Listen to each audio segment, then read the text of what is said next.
Hello students, welcome back to my class. I hope you all are well. आज की इस class में मैं आपके लिए जो वीडियो बना लेकर आई हूँ उसका कोई स्पेशल टॉपिक नहीं है, बस एक इम्पॉर्टेंट क्वेश्चंस के बारे में बात करते हैं। जैसे कि स्टूडेंट्स की जब मैंने क्लास ली थी तो उन लोगों ने बोला था कि एग्जाम्स आर कमिंग, तो कुछ इम्पॉर्टेंट क्वेश्चंस जो है जो उनको प्रिपेयर करके जाने हैं एग्जाम में, तो उसके बारे में आज डिस्कस कर लेते हैं। दो सब्जेक्ट्स हैं, थर्मल एंड पीटी। ठीक है, तो सबसे पहले थर्मल की बात करूंगी कि किस चैप्टर से कौन सा क्वेश्चन इंपॉर्टेंट है जो आपको पढ़ के जाना ही जाना है और उसके आने के चांसेस मैक्सिमम है। एग्जैक्टली कोई पेपर तो नहीं बताया जा सकता है, बट ये है कि जो लास्ट 10 ईयर से क्वेश्चंस इंपॉर्टेंट है जो पेपर में आ सकते हैं, इसके अलावा जो इम्पोर्टेंट टॉपिक्स हैं, ठीक है, तो उसके बारे में मैं डिस्कस कर लेती हूँ कि किस तरीके से क्वेश्चन आएगा और आपको उसका आंसर कैसे लिखना है। तो सबसे पहले अगर थर्मल की बात करें तो उसमें जो आपका यूनिट फर्स्ट है वो है आपका फंडामेंटल कॉन्सेप्ट्स। तो फंडामेंटल कॉन्सेप्ट्स में आपका जो बेसिक है थर्मल का, तो उससे आपके जो क्वेश्चन है वो आ सकता है कि सिस्टम क्या है। ठीक है, system, surrounding, boundary, universe and types of system, ये वाला आपका पूरा चैप्टर है। तो उसमें से जो मेन क्वेश्चन बनता है वो बनता है कि व्हाट इज सिस्टम या डिफाइन सिस्टम, इस तरीके से क्वेश्चन आ सकता है। And explain the 3 types of system. और वो 3 टाइप्स ऑफ सिस्टम कौन से हैं? Open system, close system and isolated system. ये क्वेश्चन मैं लिख भी देती हूँ थर्मल का। तो पहला क्वेश्चन क्या बन सकता है? व्हाट इज सिस्टम, कि सिस्टम क्या है, इसको हम ऐसे भी लिख सकते हैं कि define system and what are the 3 types of systems, explain in detail। यानी आपको इस क्वेश्चन में क्या करना है, आपको सिस्टम की डेफिनेशन लिखनी है, सिस्टम को डिफाइन करना है, और उसके बाद जो 3 टाइप्स के हमारे सिस्टम होते हैं, open system, close system and isolated system, आप उनको डिफाइन करोगे और उनको डिफाइन के साथ साथ आपको उसकी एक्सप्लेनेशन भी देनी है डिटेल में। क्योंकि ये 5 नंबर में क्वेश्चन आएगा, तो ऐसा तो है नहीं कि आप सिंगल बस खाली सिस्टम की डेफिनेशन लिख के और तीनों नाम लिख कर आ जाओगे, ऐसा नहीं है। तो अगर 5 नंबर में से अच्छे नंबर लाने हैं आपको, तो आपको पूरा एक्सप्लेन करना पड़ेगा, प्लस डायग्राम के साथ आपको सिस्टम का भी डायग्राम शो करना पड़ेगा। और बाकी जो तीनों टाइप के सिस्टम है, ओपन, क्लोज एंड आइसोलेटेड, उसका आप लाइन डायग्राम शो करोगे और उसको एग्जाम्पल्स के साथ भी बता सकते हो कि ओपन सिस्टम का क्या एग्जाम्पल होगा, क्लोज का क्या होगा, आइसोलेटेड का क्या होगा। तो एक ये इंपॉर्टेंट क्वेश्चन बनता है जो हर साल ही पेपर में पूछा जाता है, हो सकता है इस बार भी आ सकता है, तो आपको ये पढ़ के जाना है। नेक्स्ट क्वेश्चन आपका बनता है प्रोसेसेस के ऊपर। प्रोसेसेस मैंने काफी सारे बताए थे, जैसे कि आपका isochoric process, isobaric process, adiabatic process, polytropic process, isothermal process. तो प्रोसेस के ऊपर किस टाइप का क्वेश्चन आएगा? कभी कभी क्या होता है कि शॉर्ट नोट्स आ जाते हैं। अगर आपका ऐसे एक्सप्लेनेशन वाला क्वेश्चन नहीं आ रहा है तो वो क्वेश्चन में लिख देगा कि राइट शॉर्ट नोट्स ऑन, और उसमें 5 आपके सेक्शंस होंगे। तो 5 सेक्शंस में से हो सकता है कि आपको 2 अटेम्प्ट करने हो या 3 अटेम्प्ट करने हो। ठीक है, अब वो किस टाइप से हो सकते हैं? हो सकता है कि आपको पूछ लेगी write short note on adiabatic process, ठीक है, या write short note on laws के ऊपर आ सकता है। लॉज कौन से? जो आपके सेकेंड चैप्टर में लॉज हैं, गैस लॉज, जैसे आपका Boyle's law, Charles law, Gay Lussac law, Avogadro law, जो लॉ के सेकंड चैप्टर का पार्ट है, तो इसके ऊपर भी शॉर्ट नोट पूछ सकता है।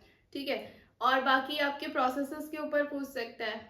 तो प्रोसेसेस के ऊपर या तो शॉर्ट नोट आ सकता है, या फिर आपका अगर क्वेश्चन बनकर आएगा तो कैसे आएगा कि वो बोल सकता है कि व्हाट इज एडियाबैटिक प्रोसेस।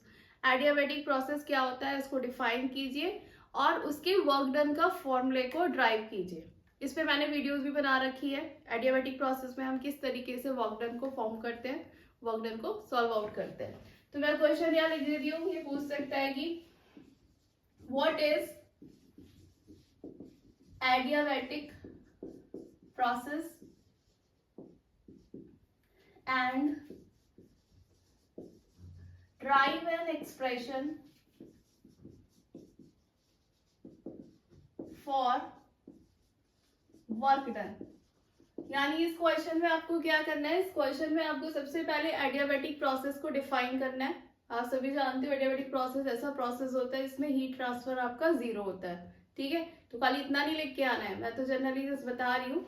आप पूरा प्रॉपरली एडियाबैटिक प्रोसेस को डिफाइन करोगे और उसके बाद drive an expression for work done. इसमें क्या है कि आपको पूरा इसका पीवी डायग्राम बनाना पड़ेगा, टीएस डायग्राम बनाना पड़ेगा और उसके बाद आपको सारे इक्वेशंस का यूज करके इसके वर्क डन का फॉर्मूला ड्राइव करना पड़ेगा, ठीक है। तो सेकंड क्वेश्चन में आपको ये करना है और जरूरी नहीं है कि एडियाबैटिक प्रोसेस ही है, प्रोसेस बहुत सारे, आइसोकोरिक है, आइसोबैरिक है, आइसोथर्मल है एंड एडियाबैटिक है, पॉलीट्रॉपिक है। इनमें से कोई भी प्रोसेस आ सकता है डिफाइन करने के लिए और साथ साथ उसके डेरिवेशन यानी वर्क डन के फॉर्मूले को ड्राइव करने के लिए भी पेपर में पूछा जा सकता है, ठीक है। तो आपको सारे ही प्रोसेसेस को लेके चलना है, एक रफ इंट्रोडक्शन आपको सबको लेके चलना है कि किस तरीके से आप PV diagram and TS diagram उसका बनाओगे और किस तरीके से आप वर्क डन की इक्वेशन को फाइंड आउट करोगे, ठीक है। तो प्रोसेसेस पे बात हो गई। इसके अलावा जो आपका मेन थर्मल का पार्ट स्टार्ट होता है वो आपके लॉज से होता है, यानी जब आप 4th चैप्टर में आओगे तो उसमें आपके जो थर्मोडायनेमिक लॉज हैं, ठीक है, वो इंपॉर्टेंट क्वेश्चन बनता है। तो लॉज में क्या पूछ सकता है, थर्मल का first law, second law, third law, ठीक है। इसके अलावा एक होता है जीरोथ लॉ, वो मैंने आपको बताया था क्लास में। तो जीरोथ लॉ भी एक्सप्लेन करने के लिए आ सकता है। फर्स्ट लॉ, सेकेंड लॉ में 2 स्टेटमेंट थे, कैल्विन स्टेटमेंट और प्लैंक स्टेटमेंट, तो वो स्टेटमेंट भी पूछ सकता है। इनके ऊपर शॉर्ट नोट्स भी आ सकता है, मैंने अभी बताया भी था आपको कि शॉर्ट नोट्स में अगर 5 पार्ट है तो हो सकता है कि उस पर आपसे ये बोल दे कि डिफाइन 3 लॉज ऑफ थर्मोडायनेमिक्स, ठीक है। तो उसमें आपको तीनों लॉ की स्टेटमेंट लिखनी पड़ेगी। तो एज अ शॉर्ट नोट भी आ सकता है, एज अ क्वेश्चन भी आ सकता है, ठीक है। तो आप क्या क्वेश्चन बनता है कि लॉज के ऊपर, तो एक क्वेश्चन तो बन सकता है व्हाट आर द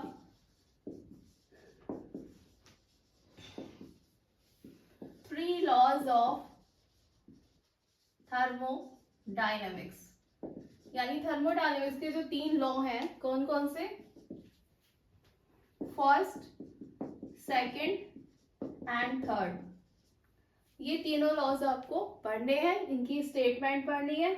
और अगर आप इसको किसी एग्जाम्पल के तौर पे समझा सकते हो तो इसका एग्जाम्पल आपको बताना है और साथ साथ अगर कोई डायग्राम बना सकते हो इसमें, जो मैंने बताई भी थी क्लास में, तो वो डायग्राम के साथ भी आपको इसे एक्सप्लेन करना पड़ेगा, ठीक है। तो लॉज पे क्वेश्चन हो गया। इसके अलावा आपका आता है साइकिल्स, जो मैंने साइकिल्स पे वीडियोस बनाई हैं, जो साइकिल की इफिशियंसी हम फाइंड आउट करते हैं। तो साइकिल हमारे पास कौन कौन सी थी, Carnot cycle, auto cycle and diesel cycle, main यही थी। डुअल साइकिल इतना नहीं पूछी जाती है। तो मेनली आपको कार्नोट साइकिल की इफिशियंसी निकालना, डीजल साइकिल की इफिशियंसी निकालना एंड ऑटो साइकिल यानी पेट्रोल साइकिल की इफिशियंसी निकालना आना चाहिए, यानी उसका पूरा डेरिवेशन प्रॉपरली आपको प्रिपेयर करना है। तो क्या क्वेश्चन पूछ सकता है, drive the efficiency of Carnot cycle या फिर डीजल साइकिल या फिर ऑटो साइकिल। इन तीनों ही साइकिल पे मैंने वीडियोस बनाई हैं, आप वहां से ऐसे देख सकते हैं, बाकी अपनी बुक से भी प्रैक्टिस कर सकते हैं। तो इन तीनों की इफिशियंसी को फाइंड आउट करना आपको आना चाहिए, इसके ऊपर भी क्वेश्चन पूछा जाता है। इसके बाद अगर आप आगे चैप्टर्स में पढ़ोगे तो 5th चैप्टर है आपका प्रॉपर्टीज ऑफ स्टीम। अगर मैं प्रॉपर्टीज ऑफ स्टीम की बात करूं तो उससे जनरली अगर क्वेश्चन आएगा तो आपको पूछा जा सकता है कि ड्राई स्टीम क्या होती है, वेट स्टीम क्या होती है और सुपर हीटेड स्टीम क्या होती है, अगर स्टीम से क्वेश्चन आया। इसके साथ साथ उसके साथ एक छोटा सा न्यूमेरिकल अटैच होके आ सकता है कि आपका अगर एक पर्टिकुलर स्टीम का ड्राइनेस फ्रैक्शन पूछ सकता है वो, जैसे मैंने आपको फॉर्मूला और न्यूमेरिकल 1-2 कराए भी थे प्रॉपर्टीज ऑफ स्टीम पे, तो आप उसको थोड़ा देख सकते हो अगर आया तो। वैसे 5th chapter is not very important, बहुत ज्यादा इंपॉर्टेंट चैप्टर नहीं है। अगर क्वेश्चन बना तो सिर्फ स्टीम के टाइप्स के बारे में और उसके साथ एक छोटा सा न्यूमेरिकल अटैच होके ये आएगा क्वेश्चन उसमें, ठीक है। अब आते हैं आप बॉयलर पे। नेक्स्ट आपका जो 6th यूनिट है वो है आपका बॉयलर। तो बॉयलर में आपको क्या पढ़ना है, बॉयलर से दो क्वेश्चन बन सकते हैं। एक तो बॉयलर माउंटिंग्स एंड एक्सेसरीज के ऊपर, ठीक है। माउंटिंग्स मैंने आपको बताई थी। माउंटिंग्स वो डिवाइसेस होती है जो बॉयलर के ऑपरेशन के लिए रिस्पॉन्सिबल होती हैं, एंड एक्सेसरीज क्या होती है, उसकी इफिशियंसी को बढ़ा देती है। तो मेन क्वेश्चन जो बॉयलर से बनता है वो बनता है कि discuss various boiler mountings and accessories, ठीक है। तो हो सकता है कि आपसे पहले आपको क्या करना पड़ेगा, इस क्वेश्चन में माउंटिंग्स को डिफाइन करना पड़ेगा, एक्सेसरीज को डिफाइन करना पड़ेगा, और अगर उसने माउंटिंग्स और एक्सेसरीज के नाम दिए हैं, सपोज करो वो डायरेक्टली दे देता है कि वाटर लेवल इंडिकेटर को डिफाइन कीजिए, तो उन्होंने खुद से मेंशन कर रखा है कि आपको इस माउंटिंग के बारे में एक्सप्लेनेशन देनी है, तो आपको वही लिखना पड़ेगा। और अगर आपके पास ऑप्शन नहीं है, मतलब उन्होंने नहीं लिखा है कि वाटर लेवल इंडिकेटर के बारे में, तो आप क्या करोगे, अपने पास से किन्हीं भी 2 या 3 माउंटिंग्स को या किसी भी 2 या 3 एक्सेसरीज को डिफाइन कर सकते हो। तो क्वेश्चन क्या बनता है, लिख देती हूँ, discuss any 3 types of mountings and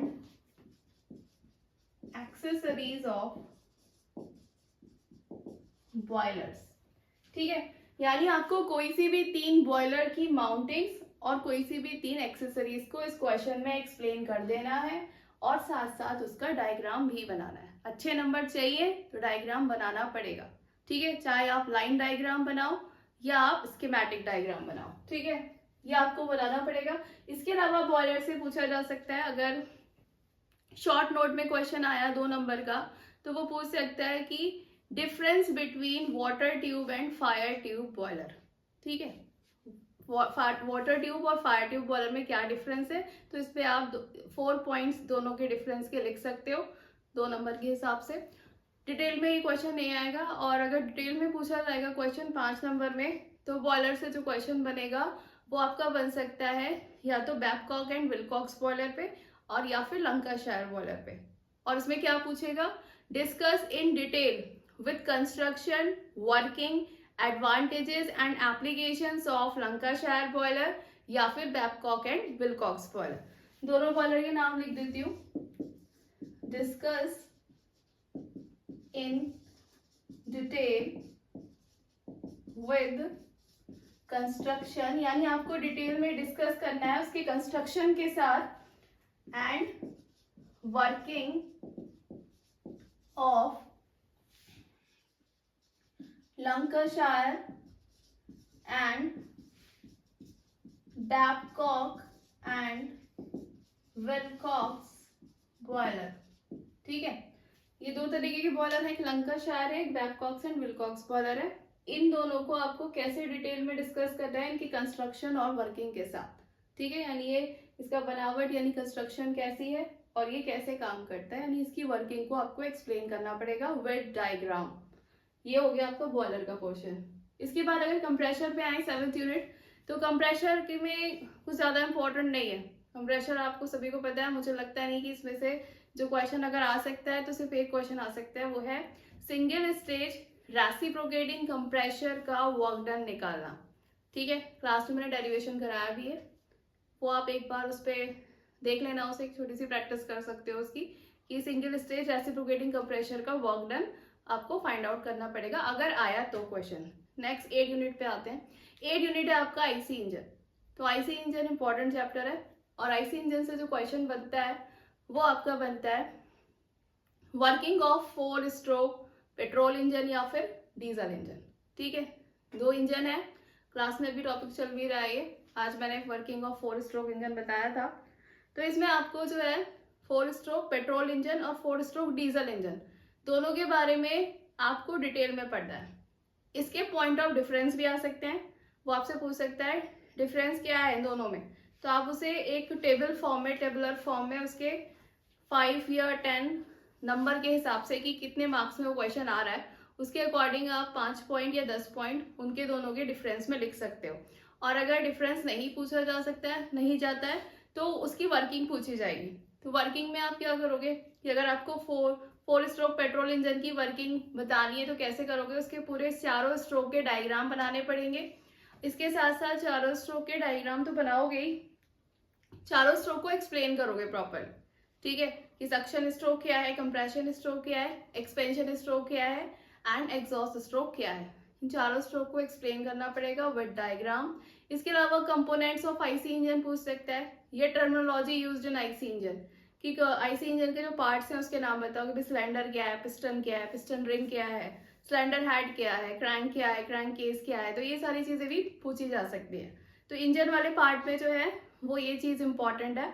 तो मैक्सिमम जो कवरेज है सिलेबस की, कहने को तो 12 चैप्टर्स हैं थर्मल में।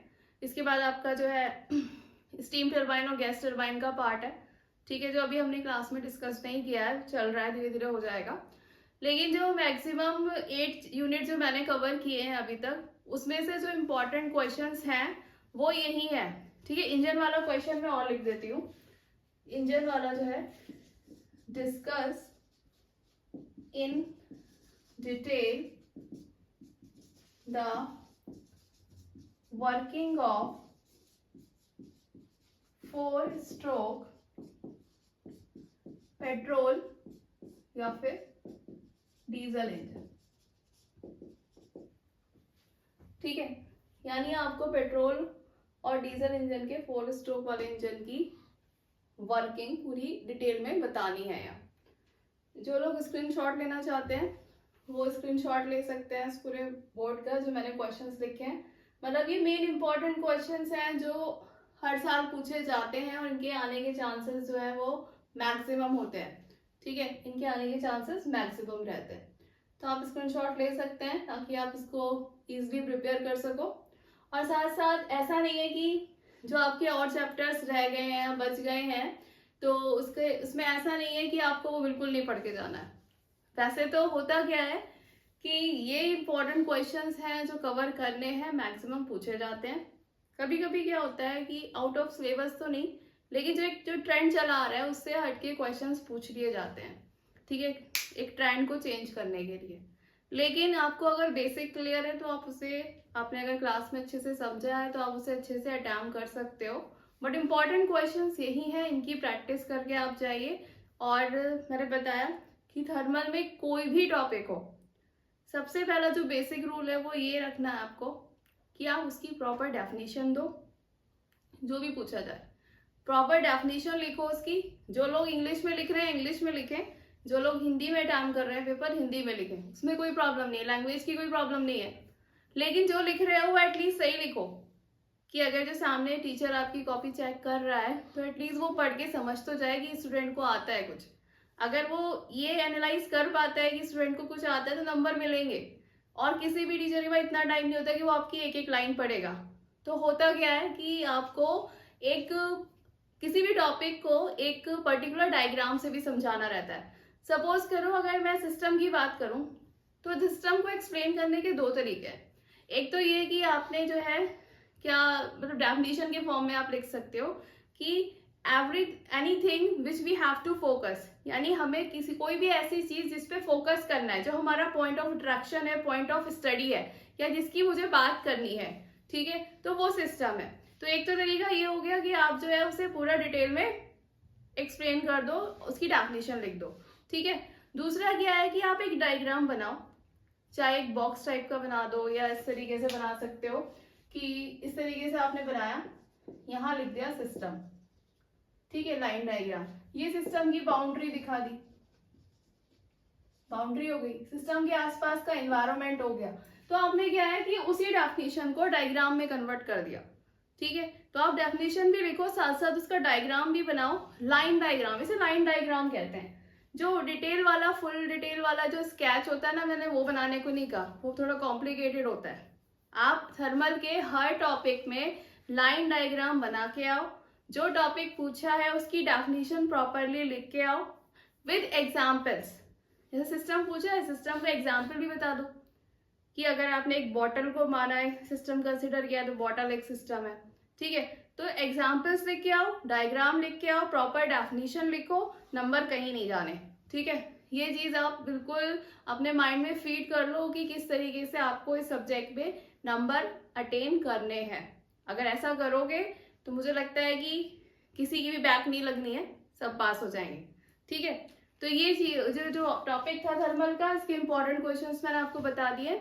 नेक्स्ट वीडियो में पीटी के लिए लेकर आऊंगी, जिसमें पीटी के मैं इंपॉर्टेंट टॉपिक्स बताऊंगी। तब तक के लिए आप लोग अपनी तैयारी करें, एग्जाम्स आ रहे हैं, जल्दी से पढ़ाई करना स्टार्ट कर दें। ठीक है, बाय बाय।